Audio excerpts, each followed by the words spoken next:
अस्सलाम वालेकुम क्लास। आज हम ताल्लुम के दो तरीक़ों को सीखने की कोशिश करेंगे, ताल्लुम बज़रिया बसीरत और ताल्लुम बज़रिया अमल। ताल्लुम बज़रिया बसीरत को समझने से पहले आपके लिए ये जानना ज़रूरी है कि बसीरत किसे कहते हैं। बसीरत दरअसल आप लोगों के मसाइल को हल करने की सलाहियत होती है, और ताल्लुम बज़रिया बसीरत में आप अपने जो आपके पहले सीखे हुए तजर्बात होते हैं, इल्म होता है या महारत होती है, उसी को इस्तेमाल करते हुए अपनी शऊरी कोशिश, यानी जिस कोशिश से आप वाकिफ़ हों, उस कोशिश के ज़रिए आप मसाइल को फ़ौरी तौर पर हल करने की सलाहियत हासिल कर लेते हैं। ताल्लुम बज़रिया बसीरत में आप अपनी बसीरत को इस तरीके से इस्तेमाल करते हैं कि आप सबसे पहले उस मसले को समझने की या जानने की कोशिश करते हैं, मसले का तयन कर लेते हैं, यानी मसले को समझ लेते हैं, मसले के मुख्तलिफ़ पहलुओं का आप जायज़ा लेते हैं, मौजू और गैर मुतल्लका पहलू जो उस मसले से के लिए इतने हल करने के लिए इतने अहम नहीं होते, उनको समझ लेते हैं। इसमें आप असल मसले या मुहीज को तमाम जो दूसरी बातें होती हैं जो उसके लिए कोई फ़ायदा मंद साबित नहीं होती, उनसे अलग कर लेते हैं और फिर उस मसले का हल तलाश करने की कोशिश करते हैं। दूसरे लफ्ज़ों में आप उस मसले को मुकम्मल तौर पर समझ कर उसको हल करके अपनी सीखने की सलाहियत में इजाफ़ा करते रहते हैं। इस तरीक़े ताल्लुम में आप अपने इल्म, महारत और रवैयों को जो आपने पहले से सीखे हुए होते हैं, उन्हें इस्तेमाल में लाकर अपने मसले को मुकम्मल तौर पर समझ लेते हैं और फिर उसको हल करने की सलाहियत हासिल कर लेते हैं। तो इस तरीके से जो हम ताल्लुम सीखते हैं या तजर्बात करते हैं, उनको हम ताल्लुम बज़रिया बसीरत कहते हैं। ताल्लुम बज़रिया बसीरत के 4 स्टेप्स हैं। नंबर 1, जो इसमें हम सबसे पहले काम करते हैं वो ये होता है कि माहौल का मुकम्मल इदराक हासिल कर लेना। माहौल का मुकम्मल इदराक हासिल करने से मुराद ये है कि आपका जो मसला है आप उसको मुकम्मल तौर पर जान लेते हैं। आप अपने इर्द गिर्द में जो तमाम चीज़ें या वसाइल होते हैं उन्हें इस्तेमाल में लाने का फ़हम हासिल कर लेते हैं। आपको ये पता होता है कि हमने किन चीज़ों को इस्तेमाल करके अपने मसले को हल करना है। नंबर 2 स्टेप जो इसमें है वो है मसले को हल करने के लिए किसी मुहर्रिक का मौजूद होना। मुहर्रिक से मुराद होती है वजह, यानी आप उस मसले को क्यों हल करना चाहते हैं। आया उससे आपकी कोई ज़रूरत पूरी होगी, आपकी कोई मुश्किल दूर हो जाएगी। जब आपको अपनी किसी मुश्किल को हल करना चाहेंगे या किसी ज़रूरत को पूरा करना चाहेंगे तो फिर आप उस मसले को हल करने की कोशिश करते हैं।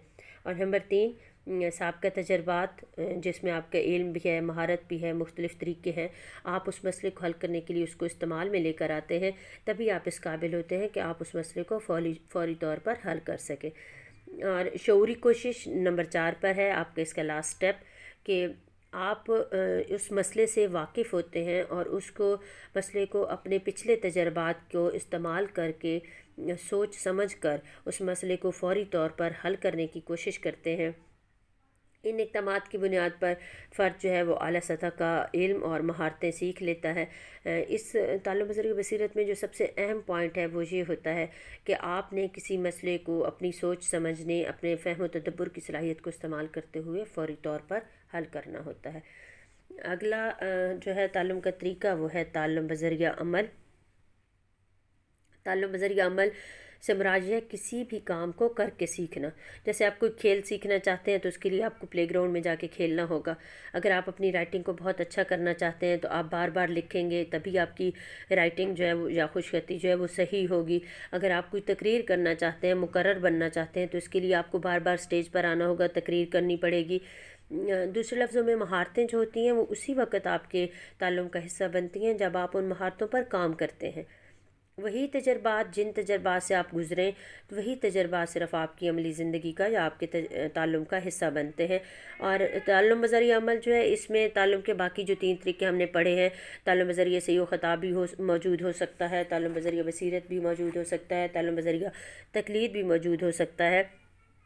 इसमें जो फ़र्द जो भी काम करेगा, जो भी तालीम सीखेगा या जो भी महारत वो सीखना चाहेगा, जब उस काम को अमलन अंजाम देगा, करके देखेगा, तो तभी वो इस तरीक़े कार को से इल्म हासिल कर सकता है। इसके जो अहम इक़दामात हैं उसमें नंबर 1 ये है कि फ़र्द या सीखने वाला शख्स सबसे पहले ये तय कर ले कि वो किसी चीज़ को क्यों सीखना चाहता है। اور اس کے سیکھنے میں اس کو کیا مشکل ہے، وہ جو علم حاصل کرنا چاہتا ہے کیا اس کے لیے وہ ضروری ہے۔ نمبر 2، اس مرحلے پر فرد یہ دیکھتا ہے کہ جس مقصد کو یا جس تعلم کو وہ سیکھنے کی کوشش کر رہا ہے اس کے لیے اس کو کون سے عملی اقدامات اٹھانے ہوں گے، اور پھر وہ ان اقدامات میں سے بھی موزوں ترین جو قدم ہوگا یا سٹیپ ہوگا اس کو منتخب کرے گا، اور آخر میں فرد جو ہے وہ موزوں ترین قدم یا اقدام پر کام کرے گا۔ وہ کام خواہ علمی نوعیت کا ہو یا مہارت کا ہو، اس کام کے ذریعے وہ یہ طے کر لیتا ہے کہ موزوں کام کرنے کا طریقہ آئندہ اس کے کام آئے گا یا نہیں۔ کامیابی کی صورت میں وہ نتیجہ اس کے لیے مفید ثابت ہوتا ہے، لیکن اگر فرض کریں وہ ناکام بھی ہو جائے تو پھر بھی وہ اس قابل ضرور ہو جاتا ہے کہ وہ اس کام میں موجود غلطیوں کو دور کر کے نیا علم، نئی مہارتیں اور نئے رویے اپنا سکے۔ عملی طریقہ تعلم سیکھنے اور آئندہ تجربات کے لیے مضبوط بنیادیں فرد کو فراہم کرتا ہے۔